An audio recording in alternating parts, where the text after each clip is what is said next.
Well, usually I'm catching up with our friend Dish Nation host Headkrack via Skype, but for the first time I met him in person along with his colleague Porsha Williams at Fox 29. They were promoting Dish Nation on Good Day and the Q Show.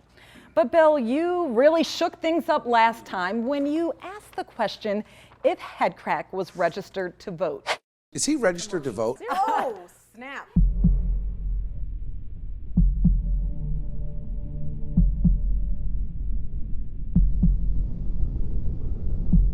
That was racial. That was. What? Come on. And uncalled. And boy, does he have the answer for you. Bill Spadia, aka Ill Bill. I would like to let you know, sir, yes, I am registered to vote, and I voted, and I'm not registered under Headkrack, but I did write myself in as a fill-in under the name of Headkrack. Apparently, I did not win county judge, but maybe next time. That's great.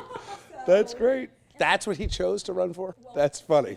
And then I said, but when you love it. listened to our segment, what was going through your mind? Like watching the show, it's almost like as if Archie Bunker had a news show and they gave him a microphone. But yet, he's not as like off the hook as Archie Bunker. He's a little bit more PC, but every now and then he slips out of that PCness and like, you know, goes into a really dark place. All right, No pun intended.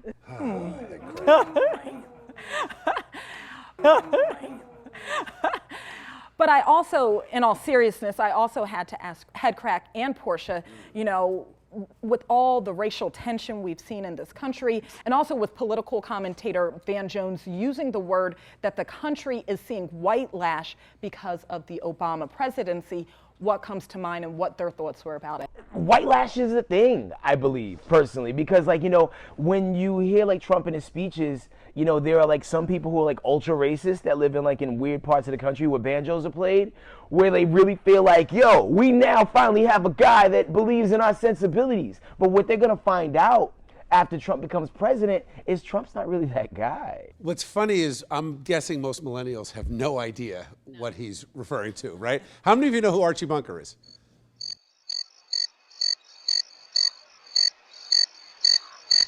And I'm a millennial, but There you go.